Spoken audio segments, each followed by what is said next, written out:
दर्शकों नमस्कार। कृषि दर्शन कार्यक्रम में आपका स्वागत है। सोयाबीन को पीला सोना कहा जाता है और मध्य प्रदेश में सोयाबीन का सबसे अधिक उत्पादन होता है और मध्य प्रदेश को सोया प्रदेश भी कहा जाता है। और मध्य प्रदेश में जवाहरलाल नेहरू कृषि विश्वविद्यालय द्वारा इन फसलों को बढ़ावा देने के लिए नए नए अनुसंधान किए जा रहे हैं और आज हम हैं इसी परिसर में और आज के हमारे कार्यक्रम का विषय है सोयाबीन की फसलों में समसामयिक कार्य और नए नए अनुसंधान। और आज इसी विषय पर हमारे साथ बातचीत करने के लिए हैं डॉक्टर मनोज श्रीवास्तव जी, जो कि प्रमुख वैज्ञानिक हैं जवाहरलाल नेहरू कृषि विश्वविद्यालय जबलपुर में। तो सर, सबसे पहले आपका हमारे कार्यक्रम में बहुत बहुत स्वागत है। तो आइए शुरुआत करते हैं हमारे आज के कार्यक्रम की। जैसा कि सर मध्य प्रदेश को सोया प्रदेश भी कहा जाता है, तो आप इस बारे में विस्तार से बताएं। निश्चित रूप से, जैसा कि हम सभी को ज्ञात है कि भारतवर्ष में सोयाबीन लगभग 119 लाख हेक्टेयर क्षेत्रफल में बोई जा रही है और जिसमें मध्य प्रदेश की जो हिस्सेदारी है वो 55 से 58 लाख हेक्टेयर क्षेत्रफल में मध्य प्रदेश के अंतर्गत आता है। इसीलिए मध्य प्रदेश को भारतवर्ष का सोयाबीन राज्य का दर्जा प्राप्त है। सर, सोयाबीन के अनुसंधान कार्यों में जवाहरलाल नेहरू कृषि विश्वविद्यालय की क्या भूमिका है? देखिए, अभी तक जो जवाहरलाल नेहरू कृषि विश्वविद्यालय से 19 किस्मों का विकास किया गया है, जिसमें से जो ब्रीडर सीड उत्पादन होता है, जिसमें प्रजनक बीज उत्पादन बोलते हैं जिसको, उसमें जो जवाहरलाल नेहरू कृषि विश्वविद्यालय की जो भागीदारी है वो 47% के लगभग है। और भारतवर्ष में जो सोयाबीन है वो आज तक 160 जातियां विकसित की गई हैं, जिसमें से 10 जातियां प्रजनक बीज उत्पादन की चयन में है और जिसमें कि हम बोल सकते हैं कि भारतवर्ष की जो जितनी भी सोयाबीन की जातियां अभी तक विकसित की गई, जैसा कि मैंने बताया 160 जातियां विकसित की गई हैं और 54 जातियां ब्रीडर सीड उत्पादन की प्रक्रिया में चल रही हैं, जिसमें से 10 जातियां जवाहरलाल नेहरू कृषि विश्वविद्यालय द्वारा विकसित की गई हैं और जो ब्रीडर सीड उत्पादन का जो हमारा क्षेत्रफल है वो 47% भारतवर्ष को कवर किए हुए हैं। सर, हम सोयाबीन की प्रमुख किस्मों के बारे में आपसे जानना चाहेंगे। जी, सोयाबीन की जो सबसे प्रमुख किस्में है उसमें 1992 वर्ष में विकसित की गई एक किस्म है JS 335, जो आज भी बहुत बड़े क्षेत्रफल में, भारतवर्ष के बहुत बड़े क्षेत्रफल में लगाई जा रही है। दूसरी किस्म है जो प्रजनक बीज उत्पादन इकाई के उसमें है, प्रक्रिया में है, वो है JS 2034। ये किस्म भी बहुत बड़े क्षेत्रफल में, भारतवर्ष के बहुत बड़े क्षेत्रफल में आज भी लगाई जा रही है। चूँकि यह किस्म शीघ्र पकने वाली किस्म है, परंतु इसमें कुछ पीला मोज़ेक की समस्या आती है, उसके बाद भी ये जाति पर्याप्त उत्पादन देती है। और जो किसान भाई जिनकी हल्की ज़मीन है, काफ़ी बड़े क्षेत्रफल में हल्की ज़मीन है जहाँ पर पानी का जमाव नहीं होता है और किसान भाई अगली फसल लेते हैं, जैसे आलू हो गया, मटर हो गया, उनको जल्दी खेत खाली करना होते हैं, तो ये शीघ्र पकने वाली किस्म है जो ये 2034 जैसा कि हमने बताया, ये किस्म बहुत ही अच्छी है। एक किस्म वर्ष 2006 में विकसित की गई थी जिसको बोलते हैं जवाहर सोयाबीन 9560। ये 4 फली वाली किस्म है और इस फली की खास विशेषता ये है कि ये अति शीघ्र पकने वाली 4 दाने वाली किस्म है और भारतवर्ष के बहुत बड़े क्षेत्रफल में, जैसे राजस्थान हो गया, मध्य प्रदेश हो गया, कर्नाटक हो गया, वहाँ पर भी इसका उत्पादन पर्याप्त रूप से लिया जा रहा है। चूँकि ये वैरायटी बहुत पुरानी हो गई है, उसके बाद भी किसान भाई इस किस्म को आज तक नहीं छोड़ पाए हैं, चूँकि ये किस्म बहुत शीघ्र पकने वाली किस्म है और इसका उत्पादन भी किसान भाई बहुत बड़े क्षेत्रफल में आज भी ले रहे हैं। सर, सोयाबीन की फसलों में कम लागत में अधिक उत्पादन किस तरह से किया जा सकता है, इस बारे में आप बताएं। देखिए, हम लोग समय समय पर जो एडवाइजरी है, हमारे भारतीय कृषि अनुसंधान संस्थान जो इंदौर में है, जवाहरलाल नेहरू कृषि विश्वविद्यालय में उप केंद्र है, समय समय पर हम किसान भाइयों को उन्नत कृषि कार्यमाला उपलब्ध कराते हैं। प्रतिवर्ष हम लोग सोयाबीन के विषय में एडवाइजरी, समय समय पर एडवाइजरी जारी करते हैं, जैसे कि कौन सी दवाई इस समय नई आई हुई है, किसान भाई को कितनी मात्रा में कब उपयोग करना है, नींदानाशक दवाइयाँ हैं जो उसकी एडवाइजरी भी समय समय पर जारी होती है। प्रतिवर्ष कंपनियां नए नए नींदानाशक निकालती हैं और वो हम एडवाइजरी के माध्यम से किसान भाइयों को उन्नत तकनीक का पालन करवाने की बार बार अपने कृषि विज्ञान केंद्रों द्वारा और भी जो हमारे विस्तार के जो सेवाएं हैं उनके द्वारा किसान भाइयों को समय समय पर सामयिक सलाह हम उनको देते हैं, जिससे वो अपना उत्पादन बढ़ा सकें। सर, अधिक वर्षा और कम वर्षा के समय क्या क्या सावधानियां बरतनी चाहिए? ये बहुत ही महत्वपूर्ण प्रश्न है, क्योंकि इस समय ये देखा जा रहा है कि भारतवर्ष में और इवन मध्य प्रदेश में कई क्षेत्रों में अति वर्षा हो रही है। तो इसमें हमारे किसान भाइयों को और सभी जो भी सोयाबीन ग्रोवर हैं, उत्पादक हैं, उनको यही सलाह है कि सोयाबीन में खेत में पानी भरा ना रखें, खेत में जल निकासी का उत्तम प्रबंध करें, क्योंकि सभी किसान भाई इस बात से पर्याप्त रूप से वाकिफ हैं कि सोयाबीन में अगर 48 घंटे से ज़्यादा पानी भरा होता है तो उसमें ऑक्सीजन की कमी हो जाती है, जिससे कि सोयाबीन की बढ़वाड़ रुक जाती है और पर्याप्त रूप से उसमें फलियां नहीं लगती हैं। इसलिए एक सामूहिक सलाह ये है कि किसान भाई इस समय खेत में पानी भरा ना होने दें और फसल का रोज़ निरीक्षण करें, जिससे कि जो भी समस्या है, यदि कीट और बीमारी की समस्या भी दिख रही है तो उसका भी समय पर हम निदान कर सकें। जी हाँ किसान भाइयों, आपने देखा और जाना कि छोटी छोटी बातों को ध्यान में रखकर आप अपनी फसल से अच्छा उत्पादन प्राप्त कर सकते हैं। तो सर, हम जवाहरलाल नेहरू कृषि विश्वविद्यालय की आने वाली जो आप लोग रिसर्च कर रहे हैं उसके बारे में हम जानना चाहेंगे। जी हाँ, आने वाले समय में जवाहरलाल नेहरू कृषि विश्वविद्यालय द्वारा जो अनुसंधान कार्य किए जा रहे हैं वो किसानों की समस्याओं को देखते हुए अनुसंधान कार्य किए जा रहे हैं। जैसे कि सोयाबीन में वर्तमान में कुछ बीमारियां हैं, 3, 4, 5 बीमारियां हैं, वो किसान भाइयों को समय समय पर बहुत परेशान करती हैं और उनकी फसल नष्ट होती है। जिसमें एक सबसे बड़ी जो बीमारी आती है वो चारकोल जड़ सड़न जिसको बोलते हैं, और दूसरी बीमारी आती है राइजोक्टोनिया एरियल ब्लाइट। तीसरी समस्या जो आती है वो पीला विषाणु रोग की समस्या, और चौथी समस्या जो आती है वो फली झुलसन की समस्या आती है। तो इन समस्याओं के निदान के लिए और कुछ किसान भाइयों की ये भी मांग है कि हमको शीघ्र पकने वाली जाति और जो बहुरोग रोधक जातियां हैं वो चाहिए।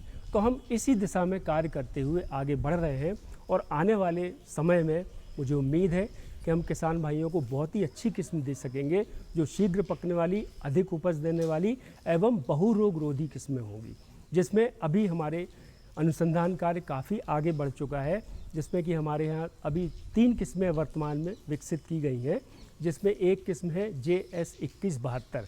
ये किस्म मध्यम समय में पकने वाली है और बहुरोग रोधी प्रजाति है।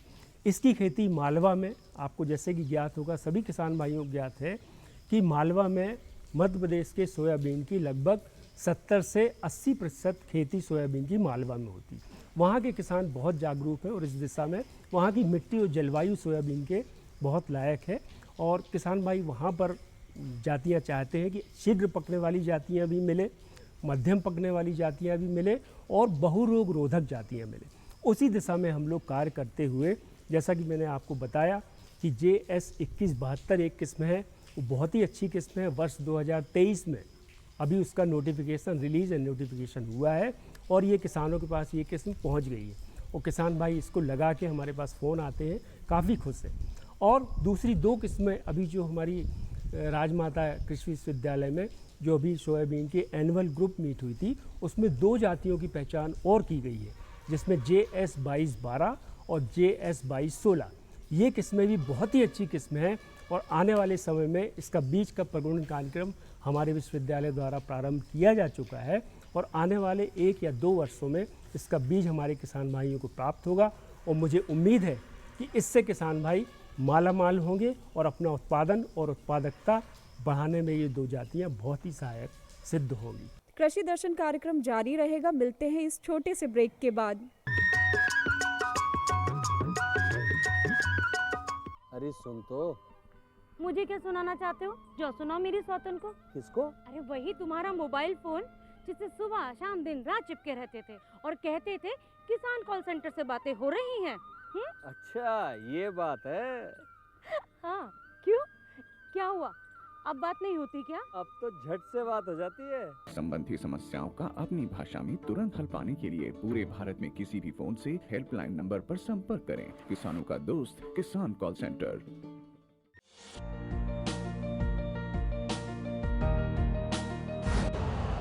यूरिया का स्वदेशी उत्पादन 70 लाख टन बढ़ाने के लिए 6 उर्वरक संयंत्रों का उद्धार किया जा रहा है। FCIL के गोरखपुर, सिंदरी, तलचर और रामागुंडम संयंत्र, HFCL की बरौनी इकाई और BVFCL की नामरू फोर्थ। सोने पर सुहागा ये है कि देश में अब बनेगा सिर्फ नीम लेपित यूरिया, क्योंकि इससे होगा किसानों का फायदा ही फायदा। अनाज का उत्पादन 10% तक बढ़ेगा। बढ़ेगी 10 से 15% नाइट्रोजन क्षमता।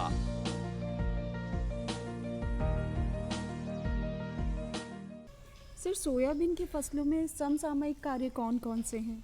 सोयाबीन की खेती, देखिए सोयाबीन क्या है, बरसात की फसल है जिसको बोलते खरीफ की फसल। खरीफ की फसल में बहुत सारी समस्याएं आती हैं।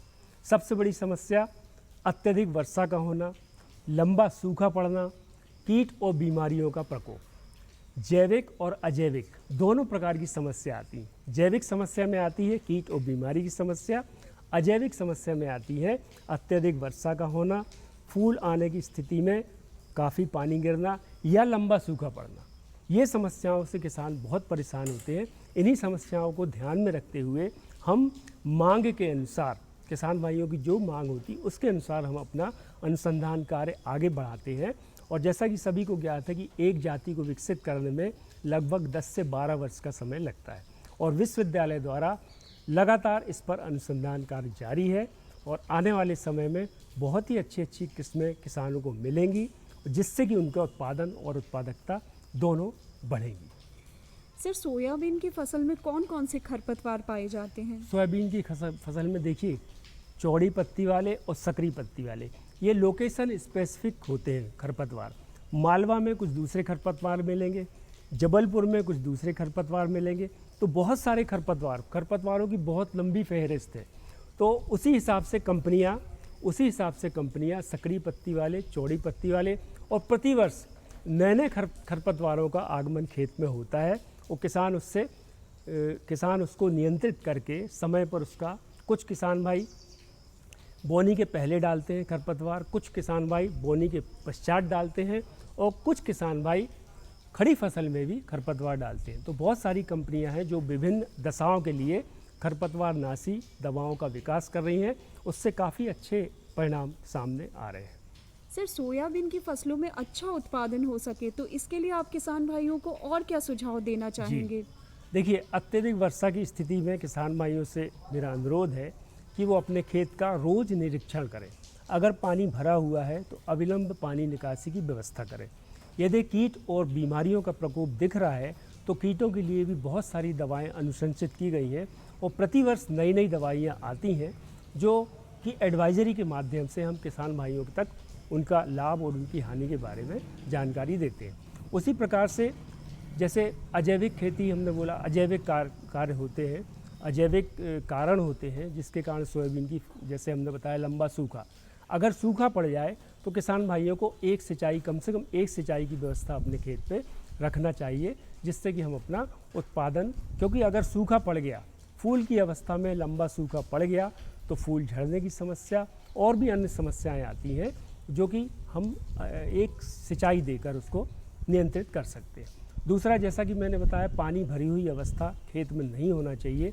48 घंटे से ऊपर यदि पानी भरा है खेत में तो अविलंब जल निकासी की व्यवस्था करें, जिससे कि ऑक्सीजन की कमी ना हो और फसल की बढ़वार अच्छी हो। सर, अगर किसान भाइयों को किसी तरह की समस्या हो रही है, अपनी फसलों में किसी तरह की समस्या आ रही है, तो वो जवाहरलाल नेहरू कृषि विश्वविद्यालय से जुड़कर किस तरह से अपनी समस्या से समाधान पा सकते हैं? देखिए, हमारा जो विस्तार संचालय है और मेरे फ़ोन से भी बहुत किसान भाई जुड़े हुए हैं। जब भी कोई समस्या आती है, मैं किसी भी प्रोग्राम में जाता हूँ, अपना फ़ोन नंबर किसान भाइयों को ज़रूर देता हूँ और मेरे पास दिन भर बहुत सारे किसान भाइयों के फ़ोन आते हैं। तो जो हमारी उन्नत कृषि कार्यमाला है वो हम उनको समय समय पर उपलब्ध कराते हैं और इससे मुझे लगता है कि काफ़ी किसान भाई इसका लाभ उठाते हैं समय समय पर और अपनी उत्पादन और उत्पादकता को बनाए रखते हैं। सबसे बड़ी समस्या ये आती है कि ये खरीफ की फसल है और इसमें मौसम का जो नियंत्रण है वो हमारे हाथ में नहीं होता। अचानक से भारी वर्षा का होना, अचानक लंबा सूखा पड़ जाना, तो कुछ समस्याएं हमारे हाथ में नहीं होती हैं, जिसका निदान एकदम से नहीं मिल सर पाता जैसे है। आप जलवायु परिवर्तन या मौसम की बात कर रहे हैं तो हमारी कृषि आज भी जो है जलवायु परिवर्तन पर निर्भर करती है।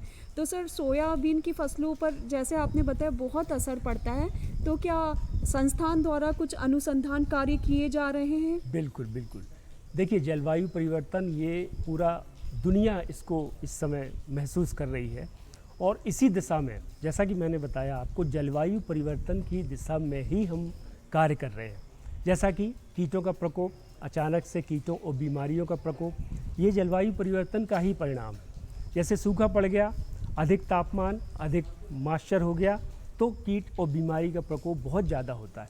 तो कीट और बीमारी के प्रकोप को कम करने के लिए हम लोग इस प्रकार से अनुसंधान कर रहे हैं कि आगे आने वाले समय में किसानों को जलवायु परिवर्तन में भी स्थिर उत्पादन मिले और उत्पादकता किसानों की बढ़ सके।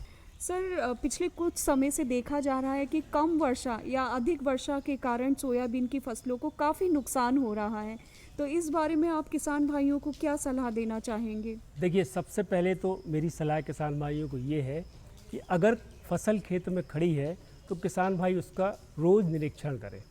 क्या होता है कि जब फसलों पे कीड़ों का बहुत ज़्यादा प्रकोप हो जाता है, तब हमारे किसान भाई चेतते हैं। अगर थोड़ा सा भी 1 या 2 कीट खेत में दिखाई पड़े, तुरंत अनुशंसित दवा का प्रयोग करें। दूसरा, कई किसान भाई बारिश के मौसम में बोनी जल्दी ख़त्म करना चाहते हैं, इसलिए वो बीज उपचार नहीं कर सकते। तो किसान भाइयों से यही अनुरोध है कि वो प्रभावी बीज उपचार जरूर अपनाएं, और उसके लिए बहुत ही अच्छी अच्छी दवाएं इस समय बाज़ार में उपलब्ध हैं। तो इन चीज़ों का विशेष ध्यान रखें। और जैसे कि मैंने बताया कि सोयाबीन की बहुत सारी किस्में इस समय प्रचलन में हैं। कुछ किसान भाइयों को बीज अच्छी जातियों का नहीं मिल पाता है, तो वो पुरानी, जो बहुत पुरानी जाति हो गई है, 10 साल से ऊपर की हो गई है, उसका बीज ला के बोते हैं। तो निश्चित रूप से अगर पुरानी जाति है तो वो कीट और बीमारी के प्रति सहनशील होती है। इसीलिए नई नई जातियों पे अनुसंधान करके उसको वातावरण के अनुरूप हम लोग प्रतिवर्ष बनाते हैं। तो इसलिए किसान भाइयों से निवेदन है कि वो हमेशा अपने खेत में नई नई जातियों का प्रयोग करें, और भूमि की दशा के अनुसार, जैसे आपकी मिट्टी की अगर हल्की है, पानी नहीं रुकता है, तो वहाँ पर जल्दी पकने वाली किस्मों का प्रयोग करें। जो मध्यम किस्में, मध्यम दर्जे की भूमि है, ब्लैक कॉटन सॉइल है, वहाँ पर आप मध्यम से देर से पकने वाली जातियों का प्रयोग करें। तो इस प्रकार से, और जो हम लोग कृषि कार्यमाला प्रतिवर्ष जो उन्नत कृषि कार्यमाला किसानों के लिए उपलब्ध कराते हैं, उसका अच्छे से परिपालन करें। उन्नत तरीके से, वैज्ञानिक तरीके से अगर हम खेती करेंगे तो निश्चित रूप से सोयाबीन में आज भी बहुत सारे ऐसे किसान भाई हैं जो पूरी उन्नत तकनीकों का पालन करके अच्छा उत्पादन प्राप्त कर रहे हैं।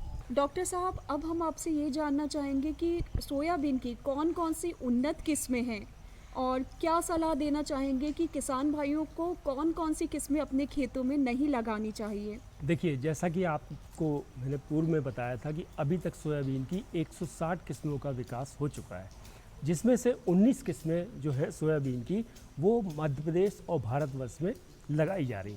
उन 19 किस्मों में से 10 किस्में जो हैं वो अभी वर्तमान में प्रचलन में है। उन 10 किस्मों में जो ब्रीडर सीड का उत्पादन किया जा रहा है, वो उन 10 किस्मों का उनमें बहुत बड़ा योगदान है। जैसे कि हम बात करेंगे, पहले पूर्व मैंने बताया था आपको 2034 किस्में। ये किस्म हल्की ज़मीनों के लिए बहुत ही अच्छी है, और ये वर्ष 2014 में विकसित की गई थी। दूसरी किस्म आती है 2098, जवाहर सोयाबीन 2098। ये किस्म भी बहुत बड़े क्षेत्रफल में है, मध्य प्रदेश, महाराष्ट्र, काफ़ी बड़े क्षेत्रफल में यहाँ पर लगाई जा रही है। और ये किस्म वर्ष 2018 में विकसित की गई थी, और इसकी खासियत ये है कि ये हर वातावरण में स्थिर उत्पादन देती, चाहे पानी भरी हुई अवस्था हो या लंबा सूखा पड़ रहा हो। इस किस्म को अगर किसान भाइयों ने लगाया है तो बहुत कम उसका नुकसान होता है। वर्ष 2019 में 2 किस्मों का विकास और विश्वविद्यालय द्वारा किया गया है, जिनके नाम है JS 20-116 और दूसरी किस्म है JS 20-94। ये 2 किस्में भी बहुत ही अच्छी है, जिसमें कि जो 20-116 किस्म है, ये किस्म जो है मशीन कटाई के लिए भी बहुत उपयुक्त है। और ये किस्म भी 3 जोन, भारतवर्ष के 3 जोन के लिए विकसित की गई है, और महाराष्ट्र में काफ़ी बड़े क्षेत्रफल में इसका उत्पादन लिया जा रहा है। जैसा कि मैंने बताया था आपको, वर्तमान में 2172 जो किस्म हमारी संस्थान से विकसित की गई है, ये किस्म भी बहुत ही अच्छी किस्म है। 98 के दिन के करीब ये पकती है और बहुरोग रोधी किस्म है और अत्यंत अधिक उत्पादन देने में सक्षम है। अब जो 2 जातियों की पहचान अभी की गई है, JS 2212 और 2216, ये किस्म भी किसानों को 1-2 साल के अंतर्गत प्राप्त हो जाएंगी और इन किस्मों की खासियत ये है कि ये कम समय में पकने वाली, अधिक उत्पादन देने वाली एवं बहुरोग रोधी किस्में हैं। तो किसान भाइयों के लिए ये बड़ी खुशी की बात है, हमारे विश्वविद्यालय के लिए बड़ी खुशी की बात है कि हम आने वाले 1 या 2 सालों में किसान की उन्नतशील जो किस्में हैं वो किसान को उपलब्ध करा पाएंगे, क्योंकि इसका जो प्रगुणन कार्यक्रम है, इसके बीज का प्रगुणन कार्यक्रम है, हमारे विश्वविद्यालय द्वारा लिया जा रहा है और आने वाले समय में निश्चित रूप से किसानों को अच्छी किस्में, और भी इस पर अनुसंधान अभी लगातार जारी है और आने वाले समय में किसान भाइयों को बहुत ही अच्छी प्रजातियाँ इस संस्थान से विकसित की हुई प्राप्त हो सकेंगी। डॉक्टर साहब, आपने हमें बहुत अच्छी जानकारी दी और इसके लिए बहुत बहुत धन्यवाद। अब वक्त हो चला है खबरें खेती का, तो चलिए देखते हैं खबरें खेती की। नमस्कार किसान भाइयों, स्वागत है आपका खबरें खेती में।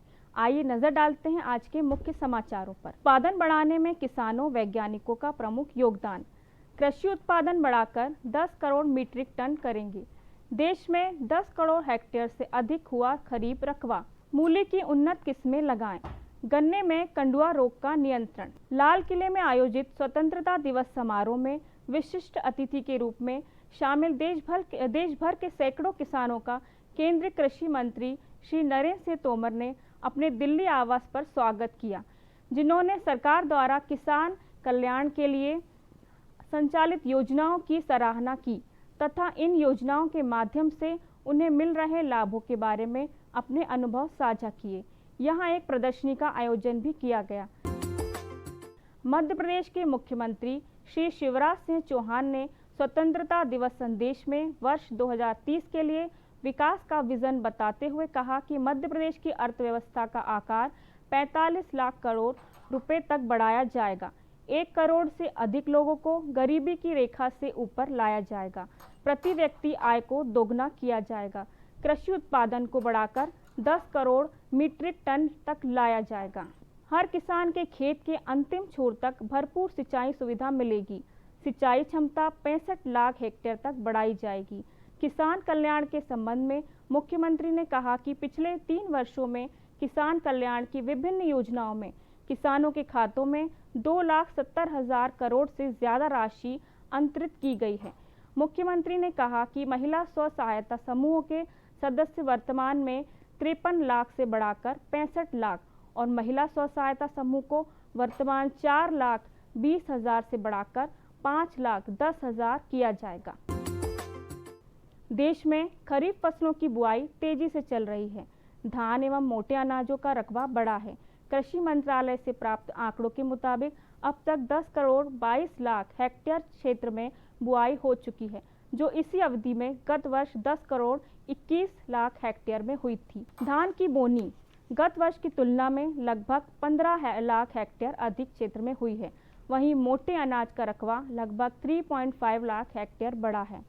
देश में अब तक कुल खरीफ बोनी 1022.51 लाख हेक्टेयर में हुई है, जबकि गत वर्ष समान अवधि में 1021.48 लाख हेक्टेयर में बोनी हुई थी। देश की प्रमुख खरीफ फसल धान का रकबा तेजी से बढ़ा है। अभी तक 360.79 लाख हेक्टेयर में बोनी हुई है। गत वर्ष की तुलना में इस वर्ष तक मोटे अनाज की बुआई में तेजी आई है। वैसे तो मूली पूरे साल लगाई जा सकती है, फिर भी सीजन के मुताबिक किस्मों का चयन ज़्यादा बेहतर होता है। मूली किसी भी भूमि में हो सकती है, बशर्ते भूमि में जीवांश हो तथा जड़ के विकास के लिए मिट्टी भुरभुरी होना चाहिए। बीज की मात्रा 10 से 12 किलो प्रति हेक्टेयर डालकर कतार से कतार 25 सेंटीमीटर, पौध से पौध 10 सेंटीमीटर की दूरी पर लगाने की वैज्ञानिक अनुशंसा करते हैं। गोबर खाद 200 quintal 200 kilo urea 250 kilo muriate of potash प्रति हेक्टेयर डालना चाहिए। कंडुआ रोग वैसे तो बहुत ही फसलों में आता है और फसल को हानि पहुंचाता है। गन्ने में कंडुआ रोग आता है। इस रोग की विशेषता है कि जब पौधा पूरी तरह परिपक्व होने को होता है तभी इसका प्रकोप दिखता है। पौधों के सिरे से चाबुक के आकार की संरचना निकलती है और जिस पर झिल्ली चढ़ी रहती है। उसी झिल्ली में काला चूर्ण जो फफूंद के द्वारा बना होता है दिखाई देता है। हवा से झिल्ली फट जाती है और काला चूर्ण अन्य स्वस्थ पौधों पर प्रभाव डालता है। इसके नियंत्रण के लिए जिस खेत में यह रोग आया है वहां दूसरी फसल नहीं ले, क्योंकि आने वाले साल में रोग का अधिक प्रकोप होता है। तो किसान भाइयों, आज के कृषि समाचारों में बस इतना ही। नमस्कार। तो हमारे अगले अंक में फिर मुलाकात होगी एक नए विषय के साथ। नमस्कार।